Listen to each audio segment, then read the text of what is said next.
मेरो नाम चाहिँ बेग बहादुर बानिया हो। बानिया जरा हजुर, अब हामी चाहिँ अब यो बानिया बन्धु समाज बानिया बन्धु अब गाउँ कमिटीमा अब बसेर पनि काम गरियो। हजुर र अलिकति अब म पनि अब पेसाले गर्दाखेरि अलिकति बाहिर बस्थेँ, तर बेला बेलामा आएर समय समयमा आएर आफूले जानेका बुझेका अब ती पहिलेका इतिहास सुनेका कुराहरूलाई चाहिँ अलिअलि गर्दै आएर केही वर्ष अगाडि अब हाम्रो यो मन्दिरहरू चाहिँ मन्दिरहरूमा चाहिँ अब त्यति व्यवस्थापन थिएन, अलिकति अब हाम्रो अलिकति गुपचुप नै थियो। अनि त्यसपछि म आएर अब आफ्नो पेसा छाडेर आएपछि मैले चाहिँ अब यो अलिकति व्यवस्थापन गर्नुपर्छ भनेर म समितिमा बसेर अनि धेरै व्यवस्थापन गरेँ। अहिले व्यवस्थापन गरेर पनि अब म अलिकति बिचमा अब काठमाडौँतिरको बसाइमा गएँ म, तर पनि अब म सालमा आएर यहाँको समितिहरूसँग यहाँको पब्लिकसँग अब सबैलाई चाहिँ अब म अलिकति सजेसन दिन्छु। अनि तपाईँ चाहिँ पुजारीको टिममा हुनुहुन्छ। यहाँ जम्मा पुजारी चाहिँ कस्तो मान्छे हुनुपर्ने र कतिजना पुजारी हुनुपर्छ? यहाँ चाहिँ पुजारी अब हामीले अब 13 जनादेखि 14 जना राख्छौँ। अब त्यसमा चाहिँ मेन पुजारी अब 3-4 जना हुन्छन्, त्यो 4 जना चाहिँ भित्रै हुन्छन्, 5 जना चाहिँ भित्रै हुन्छन्। अनि अरू चाहिँ अब त्यो पुजारीमा अब अहिले पाठा पढाउनेदेखि लिएर अनि त्यो अब त्यहाँ हल्लाखल्ला गर्ने व्यवस्थापन गर्नेमा गरेर हाम्रो अब 14 जनाको टिम हुन्छ। 14 जनाको टिम हुन्छ। अब 14 जना मध्ये अब सबैले अब हाम्रो सेतो गन्जी सेतो धोती लाएर चाहिँ आउँछ। तर म चाहिँ अब यहाँ एक्स्ट्रामा बस्तीको हुनाले अब म चाहिँ अलिकति यसो वरपर अराइपराइ। यो चाहिँ वैशाखी पूर्णिमा मात्रै हो कि अरू बेला पनि खुल्छ? यो के छ? वैशाखी पूर्णिमा एक नम्बर वैशाखी पूर्णिमा हो, त्यसपछि यसको पञ्चमीमा हो पञ्चमी, अनि त्यसपछि यो पूर्णेको महिना दिनमा हो, रोकठोक भयो भने महिना दिनमा हो। अनि त्यसपछि गएर चाहिँ अब त्यसको पञ्चमीमा, यसको 1 महिनाको पञ्चमीमा। अनि यो पूजाआजा चाहिँ यति 4 दिनमा चल्छ। अनि त्यसभन्दा पछाडि चाहिँ अब हाम्रो दुध चाहिँ अब मुङसिरे पूर्णे वैशाखी पूर्णिमा अब यसरी गर्छौँ। र अनि दुध यहाँ केही गर्नु पर्यो भनेदेखि हामीले चाहिँ शुद्ध गाईको दुध ल्याएर दुध धुप गर्ने चलन। अब यहाँ चाहिँ सबैभन्दा बढी चाहिँ पाठीहरू ल्याएको देखिन्छ। यो पाठीहरू भन्दा बाँकी के यहाँ चलाउने देवताले दिने चलन के छ अरू चाहिँ? हामीले अब यो अब पाठीहरू भन्दा अरू दिने चलन छैन। अब यस्तो अब कुनै अब अरू कुखुराहरू यस्ता अरू विभिन्न चलन छैन। अब एकदम पाठीहरू चाहिँ अब कसैका भाकलहरूमा अब एकदम निखारा एक रङ्गे, कसैका अब नियमित हुन्छन् होइन, कसैको पुस्तौँदेखि गर्दै आएको छ, कसैको अब आफ्नो कार्यकाल आएपछि गर्दै आएका छन्। अब यस्तै तरिकाले चलिराखेको छ। भनेपछि अहिले जति पनि यहाँ पुजारीहरू भनेको 12-14 जना पुजारी मध्येमा अलिक बढी चाहिँ बानियाहरू नै बढी बानियाहरू होइन, पुजारी जति चाहिँ बानियाहरू नै हो। र अब निमको एउटा निम भन्ने चाहिँ नियमित हुन्छ, अरू कसैको नआए पनि त्यो नियमित हुन्छ। नियमित चाहिँ बानियाहरूकै आउँछ। अनि अब त्यो बानियाहरूसँगै आएको भएकोले यहाँ नेपाली दमाईहरू थिए। अब त्यहाँ चाहिँ यो साल अलिकति त्यहाँ जुठो परेकोले गर्दाखेरि उनीहरू चाहिँ आउँदैन, बाजागाजाहरू आएन। अब त्यो अलिकति दुःखद कुरो पनि छ होइन। अब परिस्थितिले गर्दा त्यस्तै बनायो। अब यस्तै छ।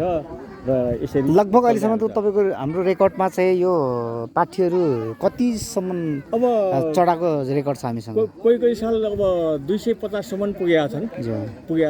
अब 100-150 भन्दा चाहिँ माथि नै हुन्छ। अब कोही साल अब यो 250 सम्म पुगेका छन्। अनि माथि पूजा त लगभग सकिसकेको देखिन्छ, तर यहाँ पाठी यो चाहिँ यता तल अहिले छ। अब यिनीहरूले पर्साउने अथवा चोख्याउने के सायद के हो? यो अब ढिलो भइरहेछ। चोख्याउनुपर्छ। ढिलो भन्दा नि अब यो बिहानभरि अब दर्शन गर्नेलाई दर्शनको लाइन दिने हो। अब दर्शनको लाइन दिएपछि अब त्यहाँ सबै अब स्वर पटाएर अब चोखोर्नी त गरेर अनि सबै मिलाउनुपर्छ। अनि यहाँ जतिवटा पाठी छन् त्यतिवटाको दियो त्यहाँ तयार गर्नुपर्छ। दियो तयार गर्नुपर्छ, दियो बाल्नुपर्छ।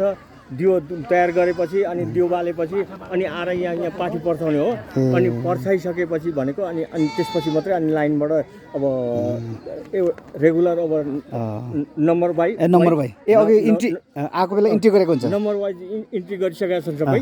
अनि फलानु नम्बर फलानु भनेर चाहिँ अनि गरेपछि त्यसरी लिएर जाने चलन। अनि यसले चाहिँ त्यहाँ पर्साउने कुरा त भयो अनि यसले कटिङ गर्ने चाहिँ त्यहाँ टिम हुन्छ भित्र कटिङ गर्ने टिम हुन्छ त्यो 5जना मध्येमा ए 5जना मध्येमा टिम हुन्छ अनि अरू त्यो 14 जना बिचको चाहिँ हजुर 5जना त्यहाँ भित्र हुन्छ एकजना त अब भोग नखानेपट्टि छुट्टै हुन्छ उसलाई रगतले छुनु हुँदैन हजुर हजुर अनि रगतले छुनेपट्टि 4 जना हुन्छ 4 जना चाहिँ त्यो कटिङ गर्ने अब भोग दिनेहरू हुन्छ अनि त्यसपछि अरू त्यो 14 जना भित्रका चाहिँ त्यसलाई अब व्यवस्थापन गर्ने पक्षमा अब तयार हुन्छ यस्तो सिस्टमले चलाइराखेको छ आज 2082 साल हजुर हामी वैशाखको हामी 27 गते छौँ यहाँ हजुर हैन 29 गते। ए 29 गते सरी 29 गते 29 गते छौँ हामीसँग आज लगभग हाम्रो डेटामा कति जति जम्मा यहाँ यो पाठीहरू आएको होला हाम्रो अघिको हिसाब किताबमा 115 सम्म बुझेको छु मैले जो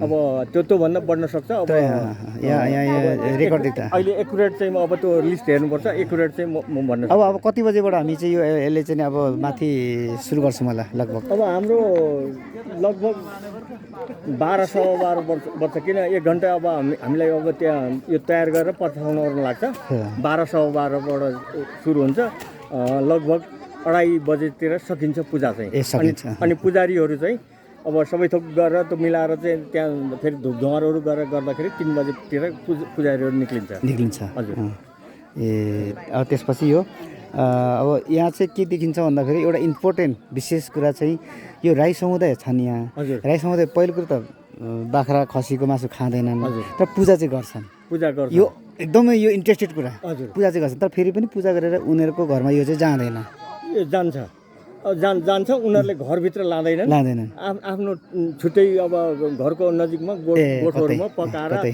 अब घरको मुली मान्छेले खाँदैन खाँदैन खाँदैन केटाकेटीहरूले उनीहरूले खान्छन् अरूले अब त्यो कोही अब यहाँ राईको हाम्रो अब छेत्री बाहुनको बाहुन भन्ने जस्तो अर्थात् अब नक्स भन्ने हुन्छ नक्सा नक्सा नक्स उहाँको चाहिँ मूल पुजारी टाइपको नक्सको चाहिँ अब नक्सले पनि पूजा गर्न चाहिँ ल्याउँछन् तर उसले छुँदैन उसले परपरै बसेर परपरैबाट अरू मान्छेलाई लाएर मेरो अब मनोकामना पुरा होस् भनेर यो चिज कति इन्ट्रेस्टेड छ हजुर कति इन्ट्रेस्टिङ छ कति राम्रो छ त्यसैले गर्दाखेरि मैले यहाँले अघि भने कि यो चिज अलिक ओपन गरौँ संसारको मान्छेले यो थाहा पाउन् हजुर आगामी दिनमा यो चाहिँ अलिकति यसरी चाहिँ जम्मा हुने यो खालको चाहिँ प्रचलनलाई चाहिँ संसारभरि सबैले थाहा पाउने गरी चाहिँ लाग्नुपर्छ भन्ने सुझाव हामीले दिइरहेछौँ यहाँले पनि बुझ्नु भएको छ यहाँले छलफल गर्नु होला एकदमै यो चाहिँ अब बहुतै यो आस्थाको कुरा हो होइन सबैले यो 400 वर्षदेखि अगाडिदेखि मानेको चिज प्राप्त भएर नै आएको होला भन्ने लाग्छ होइन अब प्राप्त भएर पनि र यहाँ चाहिँ जसले सुन्छ जसले देख्छ जसलाई आउँछ उसलाई चाहिँ के छ भनेदेखि यहाँ प्रति यहाँका देवी प्रति उसलाई आस्था छ र उसको मनोकामना पनि पुरा भएको छ है भएको बुझिन्छ ल धन्यवाद यो चाहिँ ओखलढुङ्गा जिल्लाको मलङ गाउँपालिका वार्ड नम्बर 2 धुस्के डाँडा जहाँ चाहिँ हाम्रो देवीको नाम भन्नुहोस् त कालिका देवी र पञ्चकन्या कालिका देवी ओम पञ्चकन्या कालिका देवी मन्दिर है ल धन्यवाद यो चाहिँ अब संसारमा रहने मानिसहरूले चाहिँ अध्ययन गर्नुहोस् र यसको बारेमा बुझ्नुको लागि चाहिँ यो युट्युब हेर्नु होला धन्यवाद धन्यवाद